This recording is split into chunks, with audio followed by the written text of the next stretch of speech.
Hey everybody, this is Kellen Lounsbury, your MVCC Psychology Club president, and we have Nicole Wenham. I am your Psychology Club vice president.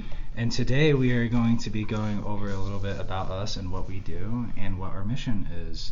So, Nicole, what do you do for us in the Psychology Club?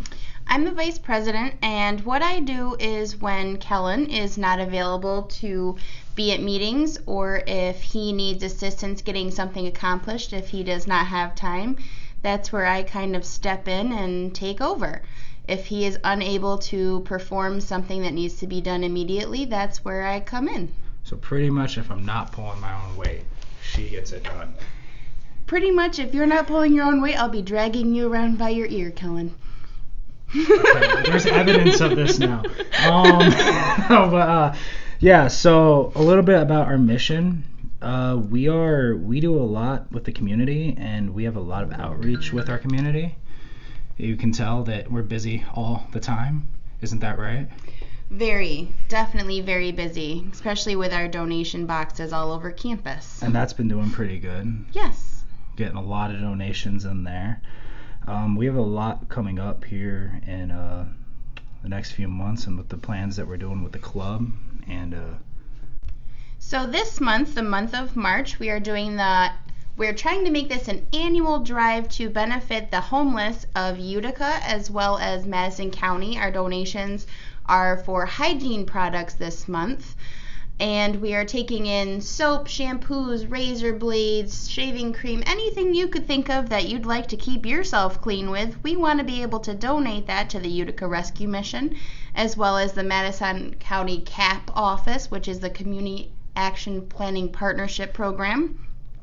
And we allow them to be a part of our donation planning, as well as we inform them of how our drives are going currently.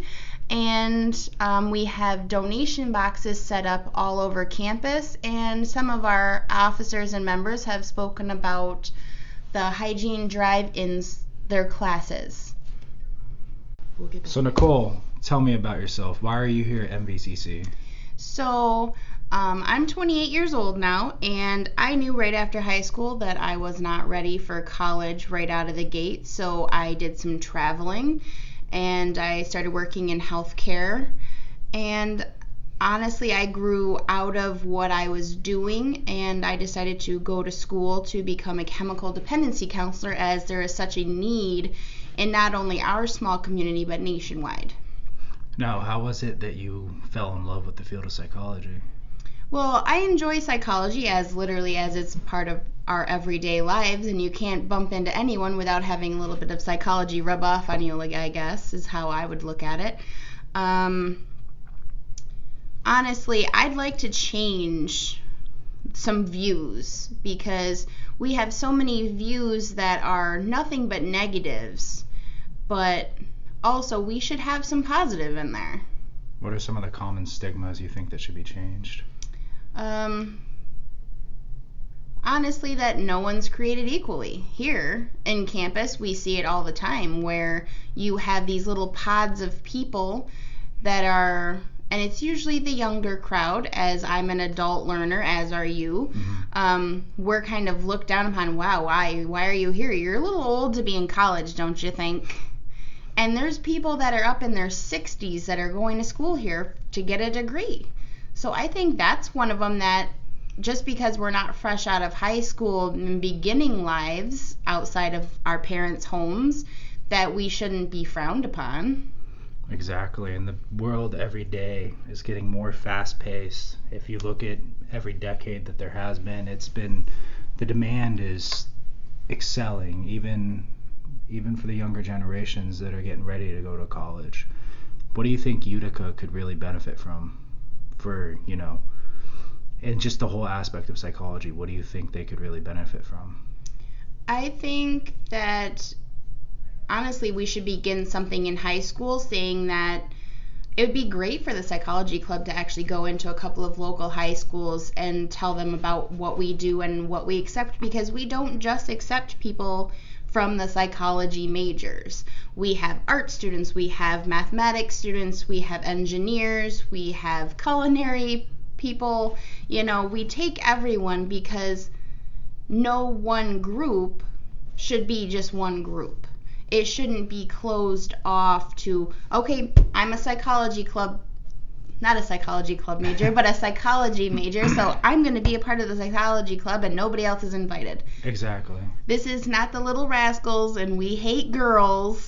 This is, this is... The cool fort included. Yes, cool fort included.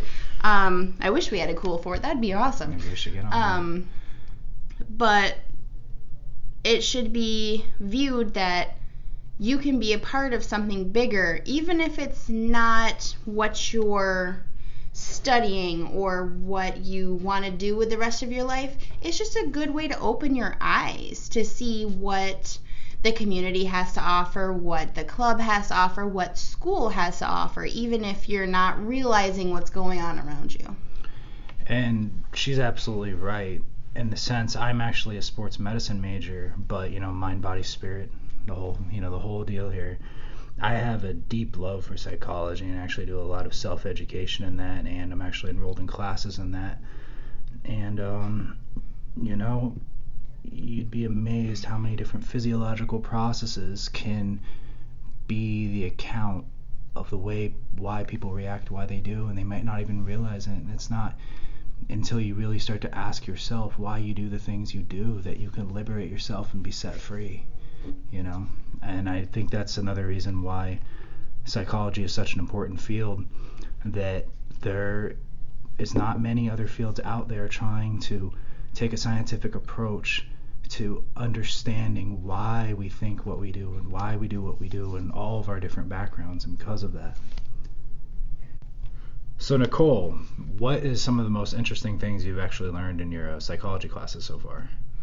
Honestly, I can say that I really enjoyed the theories classes because there are so many different theories about why people are the way they are, and there's so many different aspects of people, so it's kind of hard to narrow down why people are the way they are. So it's really fun, not so much fun, but it's intriguing to kind of get a handle on those theories about, okay, so if I approach this person with this theory, I can explain what they're saying to me using this theory. So it was kind of interesting to mix and match how people are the way they are because of these theories.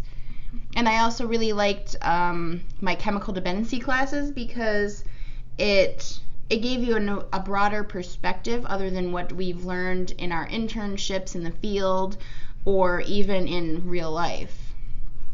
See, and that's really interesting, though, because when you look at things from these types of different perspectives, you can get a very wide range of hypotheses, and you can see that there's not just one way of answering things, and that people are very vast and different in the way that they are. I also wanted to ask you that, and I call this the big three, that what are the big three things that you would change in Utica related to the field if you could?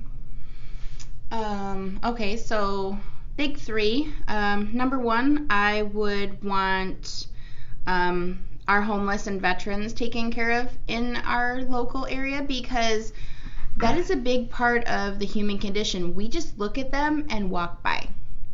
And when doing our donation work to the Utica Rescue Mission, it provides things for our homeless, our people in need, our it's good for your, I don't want to say it's good for your soul, but it's good for you to be able to realize after you've done all this work to gather all of these things and then watch who gets it, to be a part of distributing it to those who need it and not worry about it just going into some bin somewhere, and you get to see it being distributed and being put to good use. Sure. Two, I would say we need a little bit more understanding at the colleges and schools because people are different.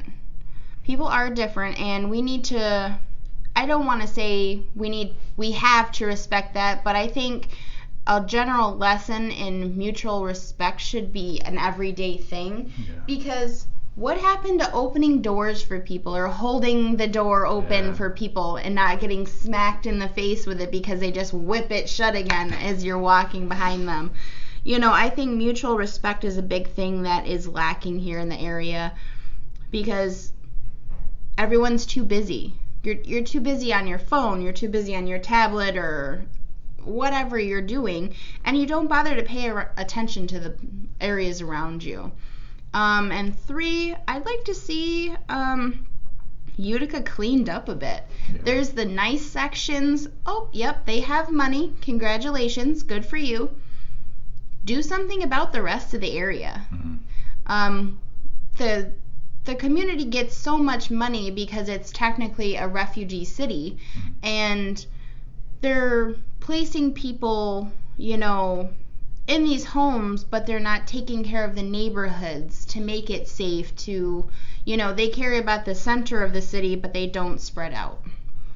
Yeah, and that's exactly true, too, because, you know, when demands exceed what we're capable of, we need to make sure that these communities are safe for everybody, so the people that are coming in, that are new, do come into a community that's and safe. And can find their way around. Exactly. Like, we have nothing that's explained to the people who live here. There's nothing explained to those coming in on how things should be. I don't want to change everything because of another culture coming in. Like, we should all adapt together. Exactly. It shouldn't just be like a he said, she said, or he, she. It should be, you know, if you're coming here and you want to be a part of us, you need to respect us as much as we are told to respect you. And I want mutual respect. Exactly. I mean, look at Europe. Look at languages. Look at their education system's amazing. Mm-hmm. Look at the way, you know, there's proof. There's proof right there on that, you know. It can happen. It can. It can happen. We just choose not to. Exactly. So we need to start working on that. Mm-hmm.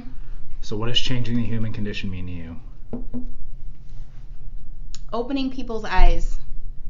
You can't be blind and change the human condition. Can't have the blind lead the blind. Yep. You can't keep yourself in the dark if you wanna create light. You know, you have to open those windows. You have to open your eyes. Yes, blind people can change the human condition. Oh, that's not what I'm saying. But we have to open our eyes to the possibility of change before we can change. And you have to be willing to accept what comes with that. So, I also wanted to ask you, was there any other things that you wanted to tell us? We can reach out to, that way if you'd like to get a closer look at who we're donating our hygiene products or clothes to, because we did a clothing drive last month. And last semester we did a teddy bear drive that helped the homeless women, children around Christmas time and families. The Community Action Partnership of Madison County, and they are on Facebook, and they have listings of their warming sites for homeless all over the county, for homeless to come in out of the cold. They have donation sites with the Salvation Army for clothes, food, anything you could really think of, but it's all right there on their Facebook page. And I look forward to honestly working with them more and hoping that even after I graduate, someone from this club or the school can continue that tradition, because it goes to a great cause. Exactly. And you guys know that you can find us on Facebook at MVCC Psychology Club. We also have a YouTube, and you can find us at Instagram, and I think we're actually on Twitter as well. Yeah. When did you have time for all of that? Goodness. You gotta get all of them. And you can also see us if you'd like to come out, possibly even just to sit in on a meeting or maybe join the club. We meet on Thursdays every week from 2:15 to 3:15. It may not always run that length of time depending on how much business we're discussing or if we get off track, because we like to talk about different topics. Everything. Literally everything. But we have several members, and we're always looking for more, because the more people we have committed to changing the human condition and wanting to change the human condition, the better off our club will be, and, you know, the more people we can reach. Absolutely. And hey, guys, remember, new episodes every 2 weeks. Stay with us. This is the Green Brain. Thanks.